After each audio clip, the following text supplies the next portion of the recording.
উপরের অংশটি সকলকেই পূরণ করতে হবে। এবার এনুমারেশন ফর্ম এর নিচের দিকে রাইট সাইড ডান দিক একটু দেখুন, সেখানে লেখা আছে আত্মীয়ের বিবরণ যার নাম পূর্ববর্তী কলামে সর্বশেষ SIRA দেওয়া আছে।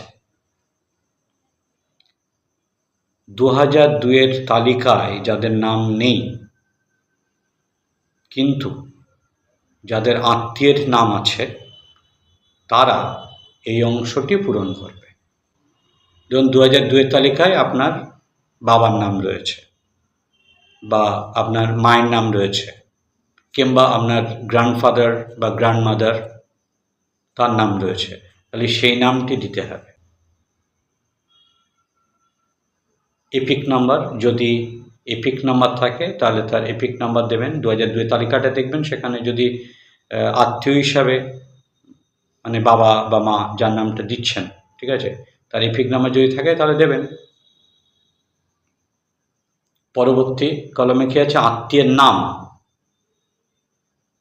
2002-এর তালিকা দেখুন, সেখানে যে নামটি লিখলেন তার পাশে সম্পর্কিত ব্যক্তি হিসাবে যার নাম আছে, আত্মীয়ের নাম হিসাবে তার নামটি এখানে লিখুন এবং সম্পর্কের জায়গায় যে নাম আছে অর্থাৎ পিতা, স্বামী, মাতা যেটা আছে সেইটাই লিখবেন। জেলা, রাজ্যের নাম, বিধানসভা ক্ষেত্রের নাম যা যা 2002-এর তালিকায় যেভাবে আছে সেইভাবেই দিন। বিধানসভা ক্ষেত্রের নাম্বার বললাম যে বিধানসভা ক্ষেত্রের নাম্বার ওই তালিকার উপরের অংশে উপরের দিকে দেখুন যে সেখানে বিধানসভা ক্ষেত্রের নাম্বার আছে, তাহলে সেটা লিখবেন। তারপর অংশ নম্বর, তালিকার উপরের দিকে রাইট সাইডে দেখুন অংশ নম্বর লেখা আছে, তাহলে সে অংশ নম্বর দিন, ইংরেজিতে লিখুন।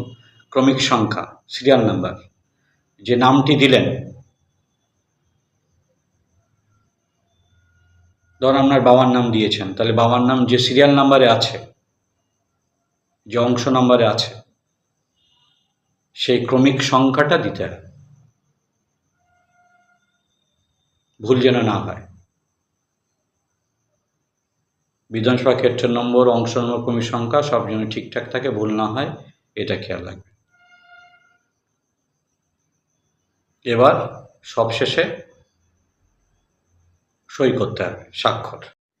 নিচে নির্বাচকের স্বাক্ষরের জায়গায় অবশ্যই সই করুন। থ্যাংক ইউ, সকলে ভালো থাকুন।